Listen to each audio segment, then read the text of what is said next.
नमस्कार दोस्तों, मैं नंदलाल और आप देख रहे हैं यूपी वाले सर 2.0 चैनल। स्टूडेंट्स, आज मैं इस सीरीज को आगे बढ़ाते हुए मैथमेटिक्स के क्लास 7 जो आर.एस. अग्रवाल से मैं लिया हूं, उसको आगे बढ़ाते हुए मैं आगे बढ़ने का प्रयास करता हूं। आप लोग जो स्टूडेंट्स हमारे पिछले लेक्चर नहीं देखे हैं, वो हमारे डिस्क्रिप्शन बॉक्स में इसका लिंक है, जाकर वो देख सकते हैं। स्टूडेंट्स, आज मैं शुरू करने जा रहा हूँ। देखिए, यहाँ पे हम लोग क्या करते हैं, mathematics class first 7th NCERT based है ये, और क्वेश्चन और कंसेप्ट जो भी है, ये सारे क्वेश्चन और कंसेप्ट हम आर.एस. अग्रवाल और R.D. शर्मा से लिए हैं। ठीक है, तो स्टूडेंट्स, आप लोग बहुत बढ़िया बुक पढ़ने जा रहे हैं, आप लोग या पढ़ भी रहे हैं, और आप लोगों का स्नेह प्यार बहुत बना हुआ है हमारे ऊपर, तो इसके लिए मैं आपको तहे दिल से धन्यवाद देता हूं। जो स्टूडेंट्स हमारे साथ दिल से लगे हुए हैं, उनको भी बहुत बहुत धन्यवाद करता हूं, और जो स्टूडेंट्स हमारे इस चैनल पे पहली बार आए हैं, उनको भी हम धन्यवाद देते हैं। तो स्टूडेंट्स, आज हम बात करते हैं कि हम लोग क्या क्या पढ़ने वाले हैं। स्टूडेंट्स, मैं इंटीजर स्टार्ट कर चुका हूँ। इंटीजर में हम लोग कुछ लेक्चर पढ़ भी चुके हैं, और कुछ लेक्चर जो है अभी ख़त्म हो जाएगा अभी थोड़े दिन में, तो इस पे ध्यान देने की बात है। ये लाइन्स सारे एक्सरसाइज हैं। स्टूडेंट्स, अगर आप हमारे फेसबुक इंस्टाग्राम है ना, यूपी वाले सर के ऐप से नहीं जुड़े हैं, तो आप अवश्य जुड़ें, है ना। इसके बाद टेलीग्राम चैनल है हमारा, व्हाट्सअप है हमारा, और यहाँ पे हमारा यूपी वाले सर 2.0 ये यूपी वाले सर .co.in का वेबसाइट है, जो ये एक दूसरे से लिंक है। यहाँ पे भी हमें कनेक्ट कर सकते हैं, कहीं भी हमें कमेंट कर सकते हैं, या हमसे जुड़ सकते हैं। तो स्टूडेंट्स, बात करते हैं, ये अगर सब्सक्राइब नहीं किए तो सब्सक्राइब करके, और साइड में एक वेल आइकन है। वेल आइकन जब तक पूरे ग्रीन नहीं, वो क्या बोलते हैं, ब्लैक नहीं हो जाएगा, क्या बोलते हैं इसको, ब्लैक ही कलर का होता है, तो जब तक ब्लैक नहीं होगा तब तक आप लोग को नोटिफिकेशन नहीं मिलेगा। तो नोटिफिकेशन के लिए हमें आप लोग वेल आइकन क्लिक कर लें। स्टूडेंट्स, देखिए, यहाँ पे बहुत बढ़िया क्वेश्चन यहाँ पे लिया गया है आपके बीच, है ना, तो थोड़ा समझने का प्रयास करेंगे। चलिए, यहाँ पे करें कि what will be the sign of the product. ये क्वेश्चन कह रहा है क्या, थोड़ा सा ध्यान रखेंगे। चलिए, यहाँ पे क्या कह रहा है कि what will be the sign, माने चिन्ह, ऑफ द प्रोडक्ट, मतलब कह रहे हैं कि प्रोडक्ट का चिन्ह क्या होगा। हम गुणा करेंगे तो उसका चिन्ह क्या होगा। भाई, कितने में कितने से गुणा करें, ये आप थोड़ा समझने का प्रयास करेंगे। इफ, यदि we multiply 90 negative and 90 negative, मतलब कह रहा है कि माइनस, अगर हम 90 बार मल्टीप्लाई कर देंगे, कितने बार, माइनस कितने बार मल्टीप्लाई कर देंगे, 90 टाइम्स अगर इसको मल्टीप्लाई कर देंगे, किसके साथ, यहाँ पे लिखा है कि 9 पॉजिटिव इंटीजर्स, और पॉजिटिव में 9, मतलब कि 9 पॉजिटिव, है ना, और उसके बाद यहाँ पे 90 निगेटिव से मल्टीप्लाई कर देंगे। यहाँ पे प्लस कितने बार, यहाँ पे है कितने बार, 9 टाइम्स। ठीक है, तो स्टूडेंट्स, यहाँ पे चिन्ह से ही केवल बात करनी है, उसमें उतना दिमाग नहीं लगाना है आपको। ठीक है, तो देखिए, अगर 19 टाइम्स है तो पॉजिटिव प्लस होगा, और यहाँ पे 9 टाइम्स प्लस है तो वो भी प्लस होगा। इसका आंसर पॉजिटिव आएगा स्टूडेंट्स, है ना। तो इसका मतलब है, देखिए, कहने का इसका मतलब ये है कि अगर 90 बार निगेटिव और 9 टाइम्स पॉजिटिव का इस्तेमाल करें मल्टीप्लाई में, तो उसका साइन क्या आएगा, तो वो मैंने यहाँ पे आसान तरीके से बता दिया कि माइनस अगर 90 टाइम्स है तो उसका आंसर प्लस होगा, और क्योंकि ये इवन है, और 9 टाइम्स प्लस का तो कितना भी बार मल्टीप्लाई करोगे, इवन बार चाहे ऑड बार, तो हमेशा प्लस ही आएगा। तो यहाँ प्लस हो जाएगा, यहाँ माइनस हो जाएगा, है ना, सॉरी, प्लस हो जाएगा, दोनों का मल्टीप्लाई करेंगे पुनः प्लस आएगा। तो इस तरीके से हम लोग इस क्वेश्चन को आसानी से कर पाएंगे। स्टूडेंट्स, बहुत आसान है, इतना कोई टेक्निकल नहीं है। ठीक है, अब चलिए अब बात करते हैं कि what will be the sign of the product if we multiply 103 times negative. मतलब कि कह रहा है कि निगेटिव का इस्तेमाल करेंगे 103 बार, निगेटिव 103 बार मल्टीप्लाई करेंगे। कितने बार? 103 बार। तो स्टूडेंट्स 103 बार मल्टीप्लाई करेंगे, थोड़ा सा समझने का प्रयास करेंगे बहुत। 103 बार मतलब ऑड है, तो ऑड है तो इसका आंसर आएगा माइनस, ठीक है। और यहाँ पे 65 पॉजिटिव इंटीजर्स, और 65 पॉजिटिव है तो पॉजिटिव तो कितने भी बार करेंगे तो वो हमेशा प्लस ही आएगा, तो यहाँ पे माइनस प्लस इसका निगेटिव आंसर आएगा। स्टूडेंट्स बहुत आसान है ये, इतना कोई खास दिमाग नहीं लगाना है इसमें, ठीक है। चलिए अब बात करते हैं स्टूडेंट्स, ये देखिए अब हमको कुछ प्रॉपर्टीज की जानकारी होना चाहिए मल्टीप्लिकेशन में, properties of integers over multiplication. तो देखिए students, multiplication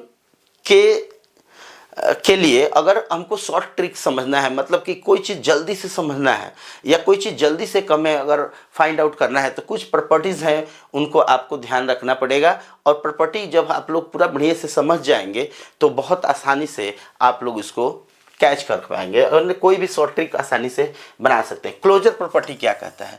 closure property multiplication में कहता है, मल्टीप्लिकेशन का रूल पढ़ रहे हैं तो क्लोजर प्रॉपर्टी हमारा ये कहता है कि अगर दो इंटीजर है, दो इंटीजर, जैसे मान लीजिए कि कोई ए इंटीजर है और कोई बी इंटीजर है, अगर इन लोगों का मल्टीप्लाई करेंगे तो जो इंटीजर हमें आएगा वो भी हमारा इंटीजर ही होगा। ये कहने का मतलब है इसका कहने का मतलब है कि यदि two or more integers multiply with each other then the result is also integer. यहाँ पे कह रहे हैं कि यदि दो या दो से अधिक नंबरों को अगर हम मल्टीप्लाई करते हैं वो भी इंटीजर को, तो उसका जो प्रोडक्ट आएगा वो भी इंटीजर ही आएगा। ये जैसे मान लीजिए कि एक -2 है कोई इंटीजर और एक है -4 है, ठीक है। तो ये दोनों इंटीजर है, जब इनका मल्टीप्लाई करेंगे तो माइनस माइनस प्लस 8 होगा। ये भी जो आएगा, ये दोनों तो ऑलरेडी इंटीजर थे, ये तो पहले से इंटीजर थे, और जो मल्टीप्लाई हम लोग किए हैं उसका भी आंसर इंटीजर ही आया है ना। तो इसीलिए ये इंटीजर की प्रॉपर्टी है, ठीक है। तो बहुत आसान है, इसमें कोई उतना इसका इस्तेमाल भी नहीं है, लेकिन फिर भी ज़रूरत है तो आया है तो आगे। अब बात करते हैं स्टूडेंट्स, कम्यूटेटिव प्रॉपर्टी क्या होती है? कम्यूटेटिव का मतलब होता है क्रम चेंज। कम्यूटेटिव का मतलब होता है क्रम चेंज, है ना। सीक्वेंस चेंज करना है हमें, क्रम को चेंज करना है। जैसे स्टूडेंट्स, अगर ए और बी दो इंटीजर है और बी और ए इंटीजर है, मल्टीप्लाई में बात कर रहे हैं तो करें कि यदि A and B are two integers then multiply with A into B is equal to B into A. देखिए यहाँ पे क्रम चेंज करने से यहाँ पे क्रम चेंज करने की प्रवृत्ति है, तो कम्यूटेटिव लॉ कहता है कि अगर क्रम चेंज कर दे मल्टीप्लाई में तो उसका कोई फर्क नहीं पड़ता है। स्टूडेंट्स, जैसे कहने का मतलब है कि -2 है और -3 का मल्टीप्लाई है यहाँ पे, तो वही आएगा जो -3 और -2 का मल्टीप्लाई आएगा। स्टूडेंट्स, यहाँ माइनस माइनस +6 होगा और यहाँ भी +6 होगा।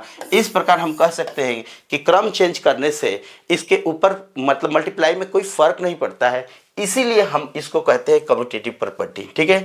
स्टूडेंट्स, इसमें कोई खास आप लोगों को दिमाग नहीं लगाना है, ठीक है। चलिए अब मैं बात करता हूँ, थोड़ा थोड़ा रखते जाएंगे, हल्का हल्का होता जाएगा, ठीक है। अब स्टूडेंट्स बात करते हैं एसोसिएटिव प्रॉपर्टी की। यहाँ एसोसिएशन का मतलब होता है समूह बनाना, ग्रुप बनाना। देखिए ग्रुप की चेंजिंग जो होती है, थोड़ा सा समझने का प्रयास करेंगे विथ एग्जाम्पल तरीके से। करें कि ग्रुप को अगर हम चेंज कर दें, स्टूडेंट्स थोड़ा सा ध्यान देंगे, ये बहुत बढ़िया पॉइंट है। a इंटू बी इंटू सी, ये करें कि जैसे a और b का मल्टीप्लाई है, यहाँ पे पहले हम करेंगे ग्रुप, जिसमें हम देखिए यहाँ ग्रुप बनाए हैं b इंटू सी का, और यहाँ पे ग्रुप बना रहे हैं b इंटू सी के जगह पे a इंटू बी का, और यहाँ पे ग्रुप बना रहे हैं a इंटू सी का, उसके बाद b का। ध्यान से देखिए, यहाँ पे हमने क्या किया कि ग्रुप को चेंज किया है। पहले में हम लोग क्या किए थे कि b और c का मल्टीप्लाई किए थे, पहले ग्रुप बनाए थे, उसके बाद इसके बाद a का मल्टीप्लाई किया, यहाँ पे a और b उसके बाद c, यहाँ पे a और c उसके बाद b। तो स्टूडेंट्स, यहाँ पे डिफरेंट टाइप से आप लोग मल्टीप्लाई कर सकते हैं, लेकिन याद रहे कि बोर्ड मास के अनुसार पहले हम ब्रैकेट का ही काम करते हैं, ठीक है। अब मैं थोड़ा सा बात करता हूँ इसका एग्जाम्पल्स क्या है। अब जैसे देखिए, जैसे मान लीजिए कि 2 है, 3 है और यहाँ पे 4 है, ठीक ठीक है। तो मान लीजिए कि पहला और दूसरा का मैंने ग्रुप बना दिया, ठीक है। तो ये पहलेपन, तो ये हो जाएगा 6 × 4 = 24। इसी तरह अगर 2, 3 और 4 है, यहाँ पे ग्रुप मैंने यहाँ चेंज कर दिया, तो 2 × यहाँ पे हो जाएगा 12, इसका भी आंसर 24 आएगा। स्टूडेंट्स अगर 2 × 4 × 3 कर देते, इसका ग्रुप चेंज कर देते, तो यहाँ पे भी 8 × 3 = 24 आएगा। तो all this product is also equal to each other, so we can say that multiplication over property of integers over multiplication is followed by the communication law।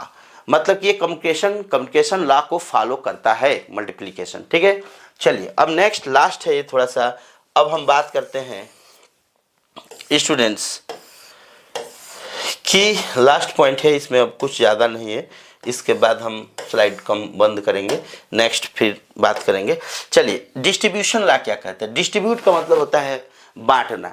जैसे आदमी कहता है कि distribute the sweets among the students, distribute the sweets among the students, मतलब स्टूडेंट्सों के बीच, है ना, मिठाई को बांट दो, ठीक। अब यहाँ पे इसी तरह से यहाँ पे एक थ्योरी बनी है डिस्ट्रीब्यूट की, तो थोड़ा सा डिस्ट्रीब्यूट की थ्योरी को समझते हैं। जैसे देखिए स्टूडेंट्स, ए है और बी और सी का मल्टीप्लाई है, यहाँ पे एक ग्रुप बना है बी प्लस सी का, हो सकता है कि यहाँ पे बी माइनस सी का भी मल्टीप्लाई हो, जैसे यहाँ पे बी माइनस सी का। तो जब हम इसका मल्टीप्लाई करेंगे स्टूडेंट्स, तो यहाँ पे ये देखिए दो टर्म है यहाँ पे ए बी और सी, तो ए के साथ बी का मल्टीप्लाई होगा और पुनः ए के साथ बी का मल्टीप्लाई है, अगर चिन्ह प्लस है तो प्लस लिखेंगे, फिर ए के साथ सी का मल्टीप्लाई होगा। स्टूडेंट्स यहाँ पे समझने का प्रयास करेंगे थोड़ा।